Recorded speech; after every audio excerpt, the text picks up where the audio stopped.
നമസ്കാരം. Welcome to lead the real world. നമ്മൾ ഇന്ന് ഡിസ്കസ് ചെയ്യുന്നത് എൻ്റെ അടുത്ത ഒരു വർഷത്തെ സ്ട്രാറ്റജി എന്തായിരിക്കും എന്നുള്ളതാണ്. നമ്മൾ UPSC സിവിൽ സർവീസസ് 2021 വേണ്ടിയിട്ടാണ് പ്രിപ്പറേഷൻ നടത്തുന്നത്. അപ്പോൾ ഇനിയുള്ള എൻ്റെ ഒരു വർഷം അല്ലെങ്കിൽ 1.5 വർഷം എങ്ങനെയാണ് ഞാൻ പ്ലാൻ ചെയ്തിരിക്കുന്നത് എന്ന് നിങ്ങളുമായിട്ടൊന്ന് ഷെയർ ചെയ്യുകയാണ് ഇവിടെ.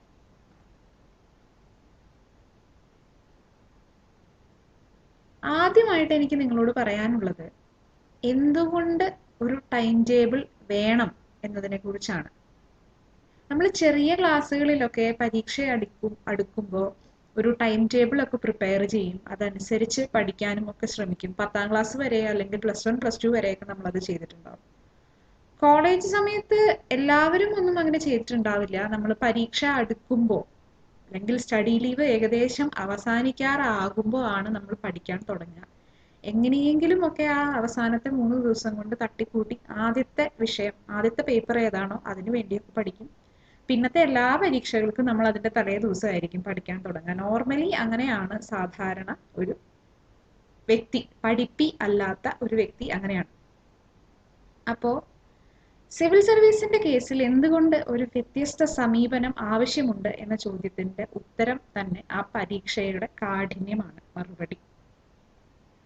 ഇത്രയും കഠിനമാണെന്ന് എല്ലാവരും ധരിച്ചു വെച്ചിരിക്കുന്ന അല്ലെങ്കിൽ ഒരു പരിധി വരെ കഠിനമായ ഒരു പരീക്ഷ കടക്കണമെങ്കിൽ കൃത്യമായ പ്ലാനിംഗ് ഇല്ലാതെ ഒന്നും നടക്കില്ല. അതുകൊണ്ട് നിങ്ങൾ വ്യക്തമായ ഒരു ടൈം ടേബിൾ ഉണ്ടാക്കിയേ പറ്റൂ. ടൈം ടേബിൾ എന്ന് ഞാൻ പറയുന്നത് ഡെയിലി ടൈം ടേബിളിനെ കുറിച്ചല്ല ഞാനിപ്പോൾ ഈ ഒരു വീഡിയോയിൽ പറയുന്നത്, ഒരു ഇയർലി ടൈം ടേബിളിനെ കുറിച്ചാണ്. പരീക്ഷ വരെയുള്ള അല്ലെങ്കിൽ നിങ്ങൾ വിജയം നേടുന്നത് വരെയുള്ള സമയത്തെ എങ്ങനെ നിങ്ങൾ ഇഫക്റ്റീവായി ഉപയോഗിക്കുന്നു എന്നതിനെ അനുസരിച്ചിരിക്കും നിങ്ങളുടെ വിജയം. എത്ര അറ്റംപ്റ്റിൽ നിങ്ങൾ ക്ലിയർ ചെയ്യും എന്നുള്ളത് നിങ്ങളുടെ പ്ലാനിങ്ങിനെ അനുസരിച്ചിരിക്കും. വ്യക്തമായ പ്ലാനിങ് ഇല്ലാത്തത് കൊണ്ട് പ്രതീക്ഷിച്ച വിജയം നേടാൻ കഴിയാതെ പോയ ഒരാളെന്ന നിലയ്ക്ക് ഈ കാര്യം നിങ്ങളെ കുറച്ചുകൂടി ക്ലിയർ ആയിട്ട് എനിക്ക് പറഞ്ഞു മനസ്സിലാക്കി തരാൻ സാധിക്കും. അപ്പൊ നമുക്ക് നോക്കാം എന്തുകൊണ്ട് ഒരു ടൈം ടേബിൾ വേണം എന്നുള്ളത്. നിങ്ങളുടെ ജീവിതം, ഓരോരുത്തരുടെയും അവസ്ഥകൾ, ലൈഫ് സ്റ്റൈൽ എല്ലാം വ്യത്യസ്തമായിരിക്കും. ചിലര് സ്റ്റുഡൻസ് ആയിരിക്കും, ഇപ്പൊ ഡിഗ്രി ചെയ്യുന്നവരായിരിക്കും, അല്ലെങ്കിൽ നിങ്ങൾ ജോലിക്ക് പോകുന്ന ആൾക്കാരുണ്ടാവും, ഇല്ലെങ്കിൽ വീട്ടിലിരുന്ന് പ്രിപ്പയർ ചെയ്യുന്നവരുണ്ടാവും, വീട്ടമ്മമാരുണ്ടാവും. ഒരുപാട് വീട്ടമ്മമാര് വിവാഹം കഴിഞ്ഞ് ഒരു കുഞ്ഞായതിനു ശേഷം പോലും സിവിൽ സർവീസ് എഴുതി IAS തന്നെ നേടിയെടുത്ത ഉദാഹരണങ്ങളുണ്ട്, നമ്മുടെ കേരളത്തിൽ തന്നെ ഉണ്ട്. അപ്പോൾ അതൊന്നും നിങ്ങളുടെ വിജയത്തെ തീരുമാനിക്കുന്ന ഒരു ഘടകം അല്ല ഒരിക്കലും. അപ്പൊ നിങ്ങളുടെ ലൈഫ് സ്റ്റൈൽ, ആദ്യത്തെ പോയിന്റ് എന്ന് പറയുന്നത് നിങ്ങളുടെ ലൈഫ് സ്റ്റൈൽ. ഒരു സ്റ്റുഡൻറ്റിനെ സംബന്ധിച്ച് അയാൾക്ക് ഒരു ദിവസം ചെയ്യാനുള്ള പ്രവർത്തികൾ പോലെ ആയിരിക്കില്ല ഒരു പ്രൊഫഷണലിൻ്റെയോ അല്ലെങ്കിൽ ഒരു വീട്ടമ്മയുടെയോ ഒക്കെ ഉത്തരവാദിത്വങ്ങൾ. അപ്പൊ തീർച്ചയായും നിങ്ങൾക്ക് എവിടെയാണ് എപ്പോഴാണ് സമയം കണ്ടെത്താൻ കഴിയുക എന്നത് നിങ്ങൾക്ക് മാത്രമേ പറയാൻ പറ്റുള്ളൂ. നിങ്ങളാണ് നിങ്ങളുടെ ടൈം ടേബിൾ ഉണ്ടാക്കേണ്ടത്. ഒരിക്കലും ഞാനിവിടെ ഷെയർ ചെയ്യാൻ പോകുന്ന എൻ്റെ ടൈം ടേബിൾ പ്രകാരം നിങ്ങൾ പഠിക്കരുത്, അല്ലെങ്കിൽ നിങ്ങൾക്ക് അങ്ങനെ പറ്റില്ല. കാരണം എൻ്റെ റിക്വയർമെന്റ് അനുസരിച്ചാണ് ഞാൻ എൻ്റെ ടൈം ടേബിൾ ഉണ്ടാക്കിയിരിക്കുന്നത്. നിങ്ങൾ സ്വയം നിങ്ങളുടെ ഒരു വർഷം പ്ലാൻ ചെയ്യാനും അതനുസരിച്ച് ടൈം ടേബിൾ ഉണ്ടാക്കാനും ഉള്ള ഒരു മോട്ടിവേഷൻ തരാൻ വേണ്ടി മാത്രമാണ് ഞാനൊരു വീഡിയോ ഇതുപോലെ ഇവിടെ ചെയ്തിരിക്കുന്നത്. അപ്പോൾ ആദ്യം നിങ്ങൾ ഈ പറഞ്ഞതിൽ ഏത് ഗ്രൂപ്പിലാണ് പെടുന്നത് എന്നൊന്ന് മനസ്സിലാക്കുക. അതനുസരിച്ച് നിങ്ങൾക്ക് എപ്പോഴാണ് ഫ്രീ ടൈം കിട്ടുക, എപ്പോഴാണ് നിങ്ങൾക്ക് സമയം ഉണ്ടാക്കാൻ കഴിയുക എന്നതൊന്ന് കണ്ടുപിടിച്ച് വെക്കുക. ചിലപ്പോൾ നിങ്ങൾക്ക് ഒരുപാട് യാത്ര ചെയ്യുന്ന ആളുകളാണെങ്കിൽ, ജോലി സംബന്ധമായി രാവിലെയും വൈകുന്നേരം ജോലി സ്ഥലത്തേക്ക് 1 മണിക്കൂറിൽ കൂടുതലൊക്കെ യാത്രയുള്ളവരാണെങ്കിൽ നിങ്ങൾക്ക് വീഡിയോ ലെക്ചേഴ്സ് കേൾക്കാനും മറ്റുമായിട്ട് അല്ലെങ്കിൽ ന്യൂസ് അനാലിസിസുകൾ കേൾക്കാനും മറ്റുമായിട്ട് ആ ഒരു സമയം നിങ്ങൾക്ക് വിനിയോഗിക്കാം. എപ്പോൾ നിങ്ങൾക്ക് ഉറക്കം കുറയ്ക്കാം, നേരത്തെ എഴുന്നേൽക്കാൻ കഴിയുമോ, അല്ലെങ്കിൽ ലേറ്റ് ആയിട്ട് ഇരുന്ന് പഠിക്കാൻ കഴിയുമോ എന്നുള്ളതൊക്കെ നിങ്ങളാണ് തീരുമാനിക്കേണ്ടത്. അപ്പം അതനുസരിച്ച് നിങ്ങൾക്കൊരു ടൈം ടേബിൾ ഉണ്ടാവേണ്ടത് വളരെ അത്യാവശ്യമാണ്. മാത്രവുമല്ല, ഈ പരീക്ഷയുടെ പ്രിപ്പറേഷൻ എന്ന് പറഞ്ഞത് ഒരു വർഷം മുൻപെങ്കിലും തുടങ്ങേണ്ട ഒന്നാണെന്ന് ഞാൻ നേരത്തെ പറഞ്ഞിരുന്നു. അതുപോലെ തന്നെ പരീക്ഷ നടക്കുന്നതും ഏതാണ്ട് ഒരു വർഷത്തോളം ഡ്യൂറേഷനിലാണ്. മെയ് മാസത്തിൽ അല്ലെങ്കിൽ ജൂൺ മാസത്തിൽ ഉള്ള പ്രിലിംസ് തുടങ്ങി അടുത്ത വർഷം ഫെബ്രുവരിയിലോ മാർച്ചിലോ ഒക്കെ ഇന്റർവ്യൂവോടുകൂടി അവസാനിക്കുന്ന ഒരു യാത്രയാണ് ഈ പരീക്ഷ. അപ്പൊ ചുരുങ്ങിയത് ഒരു 2 വർഷത്തെയെങ്കിലും നിങ്ങളുടെ കോൺസെൻട്രേഷൻ ഈ പരീക്ഷയിൽ നിങ്ങൾ കൊടുത്തേ പറ്റൂ. നമ്മൾ യൂണിവേഴ്സിറ്റികൾ നടത്തുന്ന ഏതെങ്കിലും ഒരു പരീക്ഷ പോലെ 3-4 വിഷയങ്ങളെ അടുപ്പിച്ച് ഉള്ള ഡേറ്റുകളിൽ പരീക്ഷ വെച്ച് അതിനൊരു 2 ആഴ്ച മുമ്പ് സ്റ്റഡി ലീവ് തന്ന് ആ സ്റ്റഡി ലീവ് കൊണ്ട് മാത്രം പഠിച്ച് പാസ്സാകുന്ന ഒരു സിസ്റ്റം ആണ് നമ്മൾ ഇത്രയും കാലം ഫോളോ ചെയ്തു വന്നത്. അതല്ല ഇവിടെ. അത് ഇവിടെ ഒരിക്കലും പ്രാക്ടിക്കൽ ആവില്ല. You should have A time table. പിന്നെ ഞാൻ പറഞ്ഞു നിങ്ങളുടെ പേഴ്സണൽ പ്രിഫറൻസസ്. നിങ്ങളൊരു മോർണിംഗ് പേഴ്സൺ ആണോ അതോ നൈറ്റ് പേഴ്സൺ ആണോ? രാവിലെയൊക്കെ 4 മണിക്കും 5 മണിക്കും ഒക്കെ എഴുന്നേറ്റിരുന്ന് പഠിക്കാൻ നിങ്ങൾ ഓക്കെ ആണോ? അല്ല രാത്രിയാണോ നിങ്ങൾക്ക് കൂടുതൽ സമയം ഉണ്ടാക്കാൻ കഴിയുന്നത്? അതനുസരിച്ച് നിങ്ങളുടെ പേഴ്സണൽ റിക്വയർമെന്റ് അനുസരിച്ച് വേണം നിങ്ങളത് പ്ലാൻ ചെയ്യാൻ. എനിക്ക് ഒരു ദിവസം പഠിക്കാൻ 5 മണിക്കൂർ ഉണ്ടെന്നിരിക്കട്ടെ. ഒരു വർക്കിംഗ് പ്രൊഫഷണലിന് നല്ല തിരക്കുള്ള ജോലി ചെയ്യുന്ന ഒരാൾക്ക് അത്രയും സമയം ഉണ്ടായെന്ന് വരില്ല. അപ്പോൾ ഞാൻ ഇപ്പോൾ പ്ലാൻ ചെയ്തിരിക്കുന്ന 1 ഇയർ പോലെയല്ല അയാളുടെ അടുത്ത 1 ഇയർ അയാൾ പ്ലാൻ ചെയ്യേണ്ടത്. പിന്നെ വേറെ ഒരു പോയിന്റ് എന്താന്ന് വെച്ചാൽ, ചില വിഷയങ്ങൾ ഞാൻ പഠിക്കാൻ എടുക്കുന്ന സമയം നിങ്ങൾക്ക് അത്രയും സമയം വേണ്ടി വരില്ല. തിരിച്ചും സംഭവിക്കാം. ഞാൻ പെട്ടെന്ന് പഠിച്ചു തീർക്കുന്ന വിഷയങ്ങൾ അല്ലെങ്കിൽ എനിക്ക് മുൻപ് ഞാൻ ഒരുപാട് തവണ കഴിഞ്ഞ അറ്റംപ്റ്റുകൾക്ക് വേണ്ടി റിവിഷൻ ചെയ്തിരിക്കുന്ന വിഷയങ്ങൾക്ക് വേണ്ടി ഞാൻ ഇവിടെ സമയം വളരെ കുറച്ചേ ഉപയോഗിച്ചിട്ടുണ്ടാവുള്ളൂ. അത് നിങ്ങൾക്ക് ചേർന്ന് പോകണമെന്നില്ല. അത് നിങ്ങളുടെ ചോയ്സാണ്. അപ്പൊ ഇത്രയും കാര്യങ്ങൾ ഒരു ഇൻട്രൊഡക്ഷൻ എന്നുള്ള രീതിയിൽ ഞാൻ പറയുകയാണ്. ഇനി നമുക്ക് എൻ്റെ സ്റ്റഡി പ്ലാനിലേക്ക് പോവാം. ഞാൻ എൻ്റെ അടുത്ത ഒരു 1.5 വർഷത്തെ ഞാൻ ഒരു 5 ഫേസുകളായിട്ടാണ് തിരിച്ചിരിക്കുന്നത്. 5 ഫേസുകൾ എന്ന് പറയുമ്പോൾ അതിൽ 3 ഫേസുകൾ പ്രിലിമിനറി പരീക്ഷയ്ക്ക് മുൻപും 4ാമത്തെ ഫേസ് പ്രിലിമിനറിയുടെയും മെയിൻ പരീക്ഷയുടെയും ഇടയിലും 5ാമത്തെ ഫേസ് അല്ലെങ്കിൽ ഏറ്റവും അവസാനത്തെ ഫേസ് മെയിൻ പരീക്ഷയുടെയും ഇന്റർവ്യൂവിൻ്റെയും ഇടയിലുമായിട്ടാണ് ഞാൻ ഫിക്സ് ചെയ്തിരിക്കുന്നത്. ഇതിലാദ്യത്തെ 3 ഫേസുകളെ കുറിച്ചാണ് ഞാൻ ഇവിടെ ഡീറ്റെയിൽഡ് ആയിട്ട് പറയാൻ പോകുന്നത്. കാരണം നമ്മുടെ പഠനം ഏതാണ്ട് 80% അല്ലെങ്കിൽ 90% കിടക്കുന്നത് ഈ ആദ്യത്തെ 3 ഫേസിലാണ്. നമ്മുടെ പ്രിലിമിനറിക്ക് മുൻപുള്ള സമയം. അതിനെക്കുറിച്ചാണ് ഞാൻ അല്പം ഡീറ്റെയിൽഡ് ആയി തന്നെ ഇവിടെ പറയാൻ ആഗ്രഹിക്കുന്നത്. ആദ്യത്തെ ഫേസിൽ, അതായത് ജൂൺ 1, 2020 മുതൽ സെപ്റ്റംബർ 30, 2020 വരെയുള്ള സമയം, അത്രയും സമയത്തിനുള്ളിലാണ് ഞാൻ എൻ്റെ ഫേസ് 1 പ്ലാനിങ് എന്താന്ന് വെച്ചാൽ അത് എക്സിക്യൂട്ട് ചെയ്യാൻ പോകുന്നത്. ഫേസ് 1 ഞാൻ ബേസിക് ആയ എല്ലാ NCERT ടെക്സ്റ്റ് ബുക്കുകളും വായിക്കും. അതിൻ്റെ നോട്ട്സ് ഉണ്ടാക്കും. ഒപ്പം ഡെയിലി ഹിന്ദു ദിനപത്രം വായിക്കും. എഡിറ്റോറിയലുകൾക്ക് കൂടുതൽ പ്രാധാന്യം കൊടുത്തുകൊണ്ട് പഠിക്കും. ആഴ്ചയിൽ ഒരിക്കലോ അല്ലെങ്കിൽ 2 ആഴ്ച കൂടുമ്പോഴോ PIBയുടെ വെബ്സൈറ്റിൽ നിന്ന് എന്തെങ്കിലും അഡീഷണൽ ആയ കറണ്ട് അഫയേഴ്സിന്റെ ഡീറ്റെയിൽസ് ഉണ്ടെങ്കിൽ അത് കളക്ട് ചെയ്യും. ഇത്തരത്തിലാണ് ഞാൻ എൻ്റെ കറണ്ട് അഫയേഴ്സ് പ്ലാൻ ചെയ്തിരിക്കുന്നത്. ഇത് കഴിഞ്ഞ് ഇതിനിടയിൽ NCERT വായിക്കുന്നതിനിടയിൽ ഞാൻ എൻ്റെ ഓപ്ഷണൽ സബ്ജക്റ്റിൻ്റെ ചില ബേസിക് ആയ ടെക്സ്റ്റ് ബുക്കുകൾ കൂടി വായിക്കും.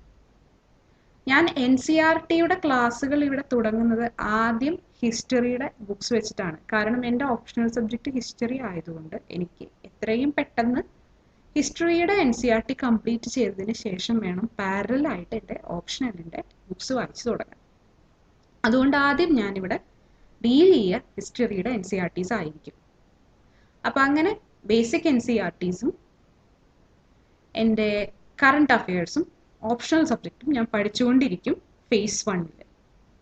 അടുപ്പിച്ച് കുറച്ച് ദിവസം തിയറി പഠിച്ചാൽ ഉറപ്പായിട്ടും നമുക്ക് ബോറടിക്കും. അപ്പോൾ ഒരു റിലാക്സേഷന് വേണ്ടി ഞാൻ CSAT-ന്റെ ക്വസ്റ്റ്യൻസ് സോൾവ് ചെയ്യും.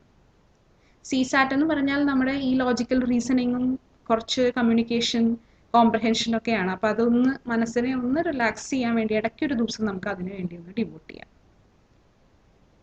അപ്പോൾ ഇങ്ങനെയാണ് എൻ്റെ phase 1 ഞാൻ പ്ലാൻ ചെയ്തിരിക്കുന്നത്. phase 2ലേക്ക് പോകുമ്പോൾ ഒക്ടോബർ 2020 മുതൽ ഫെബ്രുവരി 2021 വരെയാണ് എൻ്റെ phase 2. ഈ ഒരു ഫേസിൽ ഞാൻ NCERTs കംപ്ലീറ്റ് ചെയ്ത് ഇമ്പോർട്ടൻ്റ് ആയ ടെക്സ്റ്റ് ബുക്കുകൾ വായിക്കാൻ തുടങ്ങും. പൊളിറ്റിയുടെ ലക്ഷ്മികാന്ത്, ജിയോഗ്രഫിയുടെ GC ലിയോൺ, നിതിൻ സിംഘാനിയ, ശങ്കർ IASന്റെ എൻവയൺമെന്റ്, അങ്ങനെ എന്ത് തന്നെ ആയിക്കോട്ടെ ആ ഇമ്പോർട്ടൻറ്റ് ടെക്സ്റ്റ് ബുക്കുകൾ ഞാൻ ഈ ഫേസിൽ വായിക്കും. ഒപ്പം ഞാൻ എൻ്റെ ഓപ്ഷണലിൻ്റെയും കുറച്ച് സബ്ജക്ട്സിൻ്റെ ബുക്സ് ഞാൻ വായിക്കും. കാരണം ഹിസ്റ്ററി ആണ് എൻ്റെ ഓപ്ഷണൽ. അപ്പോൾ എനിക്ക് പാരലലി അതും കൂടെ വായിച്ചു കൊണ്ടുപോകാൻ ബുദ്ധിമുട്ടില്ലാതെ എൻ്റെ GSനെ കൂടി ഹെൽപ്പ് ചെയ്യുന്ന ഒരു സബ്ജക്റ്റ് ആയതുകൊണ്ട് എനിക്ക് എൻ്റെ ഓപ്ഷണൽ സബ്ജക്റ്റും ഒപ്പം വായിച്ചു കൊണ്ടുപോകാൻ പറ്റും. ഒപ്പം ഞാൻ നേരത്തെ പറഞ്ഞ പോലെ കറണ്ട് അഫയേഴ്സും നോക്കും. ഇടയ്ക്ക് CSAT-ന് കുറച്ച് സമയം കൊടുക്കും. ഈ phase 2-ലാണ് പ്രധാനപ്പെട്ട ഒരു കാര്യം നമ്മൾ ചെയ്യാൻ തുടങ്ങേണ്ടത്. അത് മെയിൻസിന് വേണ്ടിയുള്ള ആൻസർ റൈറ്റിംഗ് പ്രാക്ടീസ് ആണ്. GS പേപ്പറുകൾക്കും essayക്കും വേണ്ടിയുള്ള ആൻസർ റൈറ്റിംഗ് പ്രാക്ടീസ്. ഒരു തവണ NCERT മുഴുവനായി നമ്മൾ കഴിഞ്ഞ ഫേസിൽ വായിച്ച് കഴിഞ്ഞ സ്ഥിതിക്ക് നമുക്ക് കുറച്ച് ആൻസർ റൈറ്റിങ്ങിന് വേണ്ടിയുള്ള മെറ്റീരിയൽസ് ഓൾറെഡി നമ്മുടെ മനസ്സിൽ കയറിയിട്ടുണ്ടാവും. അത് വെച്ച് ചെറിയ രീതിയിൽ ഒന്ന് എഴുതി പ്രാക്ടീസ് ചെയ്ത് തുടങ്ങാം. അത് ഈ phase 2-ലാണ് ചെയ്യേണ്ടത്. phase 2 അവസാനിക്കാറാവുമ്പോഴേക്കും നിങ്ങൾ ഇമ്പോർട്ടൻറ്റ് ടെക്സ്റ്റ് ബുക്കുകളും കൂടെ വായിച്ച് തീരുന്ന ഒരവസ്ഥ വരും. അപ്പോൾ നിങ്ങളുടെ ആൻസേഴ്സ് കുറച്ചും കൂടി പോയിന്റ്സും കൂടി ചേർത്ത് നിങ്ങൾക്ക് അത് നിങ്ങളുടെ നോട്ട്സിലേക്ക് ചേർത്ത് അറ്റാച്ച് ചെയ്ത് വെക്കാം. റിവിഷൻ സമയത്ത് ഉപകാരപ്പെടും. അപ്പോൾ അങ്ങനെയാണ് നമ്മുടെ ആൻസർ റൈറ്റിങ്ങിനെ നമ്മൾ phase 2-ൽ കൊണ്ടുപോകേണ്ടത്. നമുക്കിനി phase 3-ലേക്ക് വരാം. അതായത് പ്രിലിംസിന് മുൻപുള്ള നമ്മുടെ അവസാനത്തെ ഫേസ്. അത് മാർച്ച് 2021 മുതൽ മെയ് 2021 വരെയാണ്. മെയ് മാസം അവസാനം അല്ലെങ്കിൽ ജൂൺ മാസം ആദ്യമായിട്ടായിരിക്കും നമ്മുടെ പ്രിലിമിനറി പരീക്ഷ നടക്കാൻ പോകും. അപ്പൊ ആ ഫേസിൽ നമ്മൾ എന്തൊക്കെ ചെയ്യും? നമ്മൾ ഈ പഠിച്ചു കഴിഞ്ഞ NCERT-കളുടെയും പ്രധാനപ്പെട്ട ടെക്സ്റ്റ് ബുക്കുകളുടെയും ഒരു റിവിഷൻ ആണ് ഈ ഒരു സമയത്ത് നമ്മൾ പ്രധാനമായിട്ട് ചെയ്യേണ്ടത്. ഒപ്പം തന്നെ ന്യൂസ് പേപ്പർ വായിച്ചു പോകണം. കഴിഞ്ഞ ഒരു ഏതാനും 8 മാസം 9 മാസമൊക്കെ ആയിട്ട് നമ്മൾ കളക്ട് ചെയ്ത് പോകുന്ന കറണ്ട് അഫയേഴ്സ് ഒന്ന് കമ്പൈൽ ചെയ്ത് വെച്ച് അതിൻ്റെയും റിവിഷൻ കുറേശ്ശെ സ്റ്റാർട്ട് ചെയ്യണം. ഈ സമയത്ത് ഈ ഒരു കറണ്ട് അഫയേഴ്സും അതുപോലെ തന്നെ നമ്മുടെ തിയറി പോർഷനും ഇഫക്റ്റീവായി റിവൈസ് ചെയ്യാനുള്ള ഏറ്റവും നല്ല മാർഗം മാർച്ച് തുടക്കത്തിലെ തന്നെ മോക്ക് ടെസ്റ്റുകൾ ആരംഭിക്കുക എന്നുള്ളതാണ്. പ്രിലിംസ് ഓറിയന്റഡ് ആയിട്ടുള്ള മോക്ക് ടെസ്റ്റുകൾ. മെയിൻസിന്റെ ആൻസർ റൈറ്റിംഗ് പ്രാക്ടീസ് തൽക്കാലത്തേക്ക് നിർത്തിവെച്ചിട്ട് നമ്മൾ പ്രിലിമിനറിയുടെ മോക്ക് ടെസ്റ്റുകളിൽ കൂടുതൽ സമയം കോൺസെൻട്രേറ്റ് ചെയ്യും. ഒപ്പം CSAT ഇതുവരെ നമ്മൾ പ്രിപ്പയർ ചെയ്തുകൊണ്ടിരുന്നത് ഇടയ്ക്ക് വല്ലപ്പോഴും ആയിരുന്നുവെങ്കിൽ അതിന്റെ ഫ്രീക്വൻസി കുറച്ചൊന്ന് കൂട്ടിയിട്ട് CSAT ഈ phase 3-ൽ കുറച്ചധികം പ്രാക്ടീസ് ചെയ്യേണ്ടി വരും. കുറച്ച് ക്വസ്റ്റ്യൻ പേപ്പേഴ്സ് ടൈം വെച്ച് തന്നെ സോൾവ് ചെയ്ത് ശീലിക്കും. ഇനി ഈ മോക്ക് ടെസ്റ്റുകൾ എന്ന് പറയുന്നത് നമുക്ക് ടൈം മാനേജ്മെന്റ് അതുപോലെ നമ്മുടെ സ്ട്രൈക്ക് റേറ്റ് ഒക്കെ മനസ്സിലാവാൻ ഏറ്റവും അത്യാവശ്യമുള്ള കാര്യമാണ് മോക്ക് ടെസ്റ്റ്. നിങ്ങൾ 90%, 95% എല്ലാ സബ്ജക്റ്റുകളും കറണ്ട് അഫയേഴ്സും കംപ്ലീറ്റ് ആയി പഠിച്ചിട്ടുണ്ടെങ്കിൽ പോലും നിങ്ങൾ മോക്ക് ടെസ്റ്റ് അറ്റൻഡ് ചെയ്തില്ലെങ്കിൽ നിങ്ങൾ ഈ പരീക്ഷയിൽ ഫെയിൽ ചെയ്യാനുള്ള ചാൻസ് ഒരു 90% ഞാൻ പറയും, എത്ര പഠിച്ചാലും. എൻ്റെ ആദ്യത്തെ 2015 അറ്റംപ്റ്റിൽ ഞാൻ ഒന്നും എനിക്ക് പരീക്ഷയെക്കുറിച്ച് അറിയില്ലായിരുന്നു. 2018 എനിക്ക് വിചാരിച്ച പോലെ സ്കോർ ചെയ്യാൻ കഴിയാതിരുന്നത് ഈ മോക്ക് ടെസ്റ്റുകളുടെ അഭാവം കൊണ്ടാണ്. മോക്ക് ടെസ്റ്റ് എന്ന് പറയുമ്പോൾ ക്വസ്റ്റ്യൻ പേപ്പർ ആൻസർ ചെയ്യലല്ല. നമ്മളെങ്ങനെയാ ക്വസ്റ്റ്യൻ പേപ്പർ ആൻസർ ചെയ്യുക? ക്വസ്റ്റ്യൻ പേപ്പർ പ്രിലിംസിന്റെ ക്വസ്റ്റ്യൻ പേപ്പർ ആൻസർ ചെയ്യലായിരിക്കും ജൂൺ മാസത്തിൽ നമ്മൾ ആദ്യം ചെയ്യാൻ പോകുന്ന കാര്യം. അതൊരു മോക്ക് ടെസ്റ്റ് അല്ല. നമുക്ക് ഉത്തരം കണ്ടുപിടിക്കാൻ ഇഷ്ടം പോലെ സമയം ഓരോ ചോദ്യത്തിനും ഉണ്ടാവും. നമ്മൾ ക്വസ്റ്റ്യൻ പേപ്പർ സാധാരണ രീതിയിൽ ആൻസർ ചെയ്യുന്നു. ഒരു ചോദ്യം വായിച്ചു, ഓപ്ഷൻസ് വായിച്ചു, ഉത്തരം അറിയില്ല, ടെക്സ്റ്റ് ബുക്ക് എടുത്തു, അതിന്റെ തിയറി ഭാഗം കണ്ടെത്തി, അല്ലെങ്കിൽ നെറ്റിൽ അടിച്ചു കൊടുത്തു, എന്നിട്ട് നമ്മൾ അതിന്റെ ഉത്തരം കണ്ടെത്തി, നമ്മൾ ഇതിൽ ഏത് ഓപ്ഷൻ ആണെന്ന് ഫിക്സ് ചെയ്തു. അപ്പോൾ ഒരു 10 മിനിറ്റോ 15 മിനിറ്റോ എടുത്താലും നിങ്ങൾക്ക് ഒരു ചോദ്യം സോൾവ് ചെയ്താൽ നിങ്ങൾക്ക് അതിന്റെ ഉത്തരം കിട്ടിക്കഴിഞ്ഞു. പക്ഷേ മോക്ക് ടെസ്റ്റ് എന്ന് പറഞ്ഞാൽ കൃത്യമായ സമയം വെച്ച് ഉത്തരം എഴുതലാണ്. 3 മണിക്കൂറിൽ 100 ചോദ്യങ്ങളിൽ എത്ര എണ്ണം നിങ്ങൾ കറക്റ്റ് ചെയ്യുന്നു, അതാണ് മോക്ക് ടെസ്റ്റ്. ഒരു ചോദ്യത്തിന് നിങ്ങൾക്ക് ഇഷ്ടമുള്ള അത്ര സമയം എടുക്കാനൊന്നും അപ്പൊ പറ്റില്ല. അപ്പോ നെഗറ്റീവ് മാർക്കിംഗ് ഉള്ള പരീക്ഷ എന്ന നിലയ്ക്ക് 100 ചോദ്യങ്ങളിൽ 100 ചോദ്യങ്ങൾ അറ്റംപ്റ്റ് ചെയ്യുന്നത് ഉണ്ടത്തരമാണ്. 100ൽ ഒരു 10-20 എണ്ണം തെറ്റിപ്പോയാൽ തന്നെ നിങ്ങൾ ഒരുപാട് നെഗറ്റീവ് നിങ്ങളുടെ മാർക്ക് പുറകോട്ട് വലിക്കും. അപ്പോൾ നിങ്ങളുടെ ഒരു സ്ട്രൈക്ക് റേറ്റ് മനസ്സിലാവാനും ഈ മോക്ക് ടെസ്റ്റുകൾ സഹായിക്കും. സ്ട്രൈക്ക് റേറ്റ് എന്ന് വെച്ചാൽ 100ൽ ഓൺ ആൻ ആവറേജ് നിങ്ങൾക്ക് എത്ര ഉത്തരങ്ങൾ ആൻസർ ചെയ്യാൻ കഴിയും, അറ്റംപ്റ്റ് ചെയ്യാൻ കഴിയും എന്നുള്ളതാണ്. എന്നെയൊക്കെ സംബന്ധിച്ച് ഞാൻ ഈ മോക്ക് ടെസ്റ്റുകൾ പ്രാക്ടീസ് ചെയ്യുമ്പോൾ തന്നെ എനിക്കറിയാം 100ൽ 100ഉം എന്തായാലും ഞാൻ ഉത്തരം എഴുതാൻ പോകില്ല. ഒരു 80 മുതൽ 85 വരെ ചോദ്യങ്ങൾക്ക് ഞാൻ അറ്റംപ്റ്റ് ചെയ്യും. ബാക്കി 15 എണ്ണം എനിക്ക് ഒട്ടും അറിയാത്ത ചോദ്യങ്ങളായിരിക്കും. ഞാൻ അത് സ്കിപ്പ് ചെയ്യും, ഉത്തരമേ ചെയ്യില്ല. ഈ 80 മുതൽ 85 വരെയുള്ള ചോദ്യങ്ങളിൽ ഒരു 70ഓ 75ഓ ഒക്കെ ശരിയാകണം എന്നുള്ള ഒരു അനുമാനത്തിലാണ് ഞാൻ ഉത്തരം എഴുതുന്നത്. ഈ ഒരു കണക്ക് നമുക്ക് എത്ര എണ്ണം അറ്റംപ്റ്റ് ചെയ്യാൻ കഴിയും എന്ന ഒരു പ്ലാനിങ്, ഓരോരുത്തരുടെയും സ്റ്റൈല് വ്യത്യാസമാണ്. 60-65 ചോദ്യങ്ങൾ മാത്രം അറ്റംപ്റ്റ് ചെയ്ത് അതെല്ലാം ശരിയാക്കിയിട്ട് റാങ്ക് ലിസ്റ്റിൽ കയറി കൂടുന്ന ആൾക്കാരുണ്ട് നമ്മുടെ നാട്ടിൽ.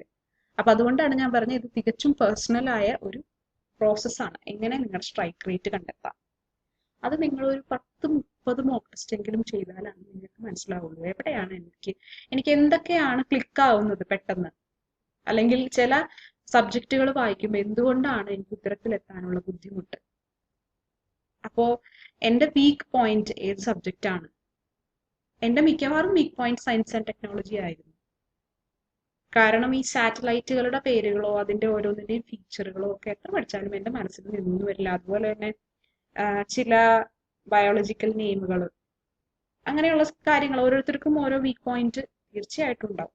അപ്പൊ ഞാൻ ആലോചിക്കുന്നത് ഒരുപാട് സയൻസ് ആൻഡ് ടെക്നോളജി ക്വസ്റ്റ്യൻസ് കണ്ണും പൂട്ടി ഗസ് ചെയ്ത് ആൻസർ ചെയ്താൽ എന്റെ മാർക്ക് ഒരുപാട് പോകും. അതുകൊണ്ട് ഞാൻ അതല്ലാത്ത ഭാഗങ്ങളിൽ കോൺസെൻട്രേറ്റ് ചെയ്യണം. അങ്ങനെ നമുക്കൊരു പ്ലാൻ ഉണ്ടായിരിക്കും. അത് മനസ്സിലാവാനാണ് ഈ മോക്ക് ടെസ്റ്റുകൾ അറ്റംപ്റ്റ് ചെയ്യാൻ പറയുന്നത്. ആദ്യത്തെ മോക്ക് ടെസ്റ്റുകളിലൊക്കെ നിങ്ങൾക്ക് വളരെ കുറവ് സ്കോറേ ഉണ്ടാവുള്ളൂ. 100ൽ ഒരു 25ഓ 30ഓ ഒക്കെ നിങ്ങൾക്ക് സ്കോർ ഉണ്ടാവുള്ളൂ.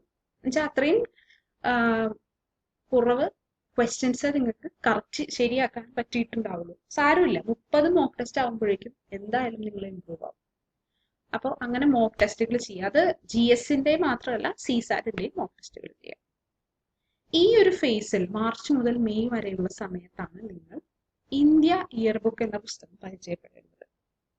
ഇന്ത്യയെ കുറിച്ചുള്ള ഒരുപാട് സ്റ്റാറ്റിക് ആയ വിവരങ്ങളുള്ള പുസ്തകമാണ്. എല്ലാ കൊല്ലവും മിനിമം 3-4 ചോദ്യം അത്തരത്തിലുള്ള സ്റ്റാറ്റിക് പോർഷനുകളിൽ നിന്ന് പ്രതീക്ഷിക്കാം. അപ്പോൾ ഒരു ആവർത്തി വായിക്കുക.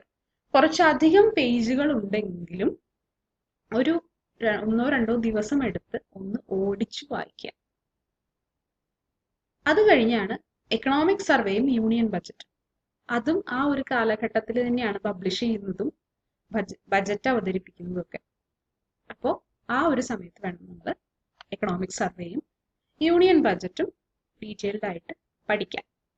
ബജറ്റ് ആയാലും എക്കണോമിക് സർവേ ആയാലും ആ ഒരു വർഷത്തെ മാത്രം പഠിച്ചു പോയേക്കരുത്. മുൻ വർഷത്തെ ബജറ്റ്, ഒരു 1-2 വർഷത്തെ പുറകിലത്തെ ബജറ്റും സർവേയും, അതിന്റെ കൺസൈസ് ആയ വേർഷനുകളോ വീഡിയോ ക്ലാസ്സുകളോ എന്തെങ്കിലും നിങ്ങൾ ഇന്റർനെറ്റിൽ നിന്ന് കണ്ടെത്തി അത് കൂടെ വെച്ച് കമ്പയർ ചെയ്ത് വേണം നിങ്ങൾ എപ്പോഴും യൂണിയൻ ബഡ്ജറ്റ് പഠിക്കാൻ. എപ്പോഴും കറക്റ്റ് എത്ര കോടി ഓരോ സ്കീമിലേക്ക് അനുവദിച്ചു എന്ന രീതിയിലല്ല ചോദ്യങ്ങൾ വരിക. അല്ലെങ്കിൽ ഈ വർഷത്തെ GDP-യുടെ പ്രോഗ്രസ് എത്ര ശതമാനം, അങ്ങനെ ഒരു ചോദ്യം ഒരിക്കലും നിങ്ങൾ UPSC-യുടെ ഭാഗത്ത് നിന്ന് പ്രതീക്ഷിക്കരുത്. ട്രെൻഡ് വെച്ചിട്ടുള്ള ചോദ്യങ്ങളാണ് ചോദിക്കുക. കഴിഞ്ഞ 3-4 വർഷമായി നമ്മുടെ ഈ ഒരു പർട്ടിക്കുലർ മേഖലയിലുള്ള ഗ്രോത്ത് താഴേക്കാണ്, ഡിക്ലൈനിങ് ആണ്. ഈ ഒരു സ്റ്റേറ്റ്മെന്റ് ശരിയോ തെറ്റോ, അത്തരത്തിലുള്ള ചോദ്യങ്ങൾ വേണം പ്രതീക്ഷിക്കാൻ. അതുകൊണ്ടാണ് ഞാൻ മുൻ വർഷങ്ങളിലെ ബജറ്റും സർവേയും വെച്ച് കമ്പയർ ചെയ്ത് പഠിക്കണം എന്ന് പറയുന്നത്. അപ്പൊ ഇത്രയും കാര്യങ്ങളൊക്കെയാണ് നമ്മൾ phase 3 ചെയ്യാൻ പോകുന്നത്.